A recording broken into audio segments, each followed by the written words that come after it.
La ferme Éboule-Montaise, sous la gouverne de Gabriel Cadieux-Gagnon, multiplie les offres et les projets. Ces derniers jours, c'est 170 agneaux qui ont vu le jour dans ces installations. Notre équipe est allée sur place pour en apprendre davantage. Depuis quelques années, la ferme Éboule-Montaise, située au cœur du village des Éboulements, développe une offre agro-touristique diversifiée pour les visiteurs de la région et de l'extérieur. La propriétaire, Mme Gabrielle Cadieux-Gagnon, nous parle des multiples volets de son entreprise. Nous, on a une ferme de production ovine, donc de moutons à la base, que j'ai diversifiée quand j'ai racheté la ferme de mes parents avec du porc, de la volaille et du lapin. Notre particularité, c'est qu'on envoie tout à l'abattoir puis on rapatrie ici pour faire la boucherie. Fait qu'on fait tout, puis on a notre cuisine de transformation. Fait qu'on fait toute notre boucherie, notre cuisine de transformation et la boutique à la ferme. On vend pratiquement tout à la ferme, sauf quelques produits qu'on vend en livraison direct chez le client. Québec-Montréal, que je fais peut-être 6 à 8 fois par année, dépendamment des années, quand je monte aller-retour puis je vais livrer directement chez le client. Puis sinon, bien, quand les gens ils viennent sur le site, bien, il y a la boutique. Et il y a des sentiers pédestres qui sont disponibles. D'ailleurs, le paysan fait partie des 5 sommets là, cette année. Donc, il y a un stationnement à l'arrière l'été. On peut stationner à la boutique ou à l'avant l'hiver. Puis, les gens peuvent gratuitement là, aller sillonner les terres ici.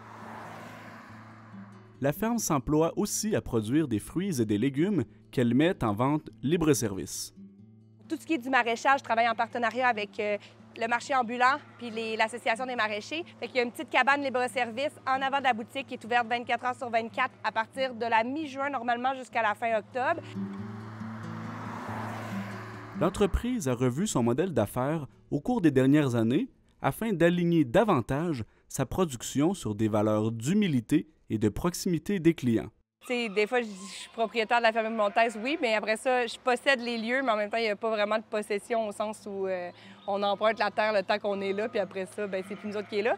Fait que comment qu'on fait? Bien, c'est à petite échelle, c'est de proximité. J'ai réduit le cheptel de moutons. La ferme promeut également l'entraide et la coopération entre agriculteurs.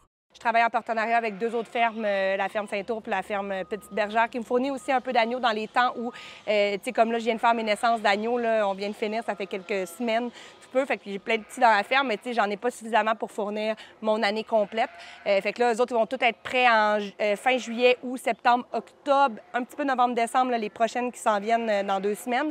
Le reste de l'année, là, souvent, je vais venir me fournir avec Lauriane et Paul-André, là, qui vont venir compléter ça.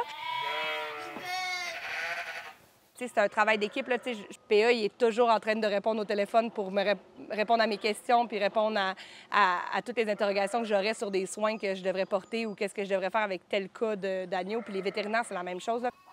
La valorisation des produits issus de l'élevage est également au cœur des priorités de l'établissement. La transformation alimentaire complète qui est proposée aux clients s'inscrit dans cette approche de l'agriculture. Je fais peut-être une trentaine de porcs par année, souvent commercialisés en entier. Les gens achètent le porc entier. Puis qu'est-ce qui est le fun avec ça? Ou en demi, là, déjà tout découpé. Puis ce qui est le fun, c'est qu'on fait plus que, tu sais, il y a des gens qui font les porcs en demi, tout ça, partout au Québec.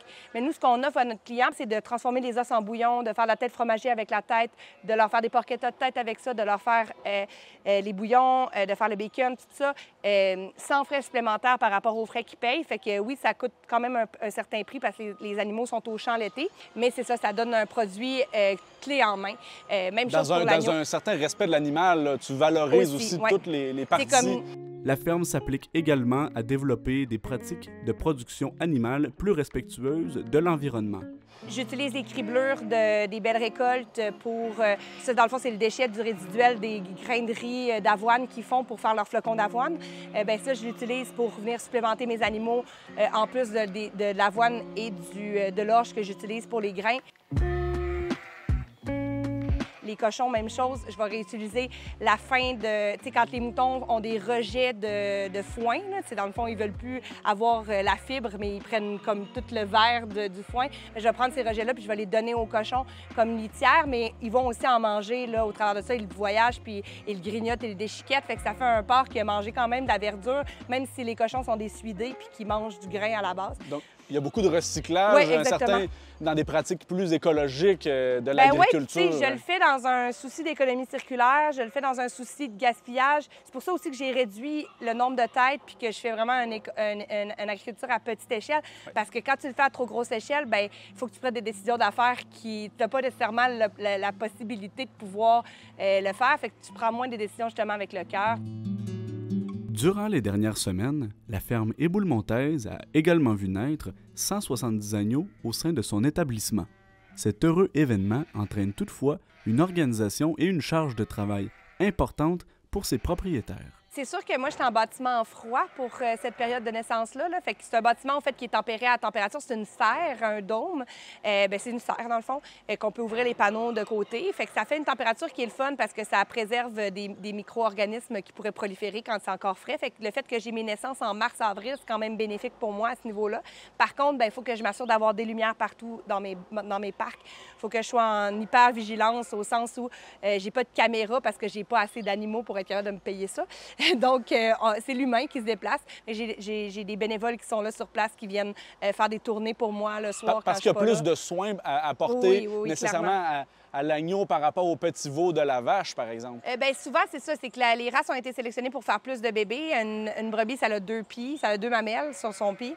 Ce qui fait en sorte que, normalement, elle va bien nourrir 1 à 2 bébés, mais rendu au 3e, au 4e, même si c'est une bonne laitière, bien, des fois, ça va être trop de digestion. Il va en avoir un qui va être plus faible. C'est surtout, au fait, ils arrivent quand même à bien élever leur bébé, mais c'est surtout d'être là pour surveiller et observer tout le temps pour s'assurer que s'il y en a un, justement, qui a une petite descente, que tu vois que son dos est courbé un peu, que tu vois qu'il grelotte un peu, tu sais, que tu vois qu'il est pas, il gambade pas comme les autres, bien, que tu sois là pour faire comme, OK, lui, je vais le mettre à l'écart, je vais le mettre à la chaleur à 20 degrés, on va y mettre des lampes, on va lui donner du colostrum, on va le supplémenter. Pour l'été à venir, l'entreprise planche sur de nouveaux projets, notamment le retour d'une offre alimentaire au sein de sa boutique. Une dinette devrait ainsi voir le jour durant les prochains mois. Au moment de la pandémie, je voulais réouvrir l'offre alimentaire ici à la boutique.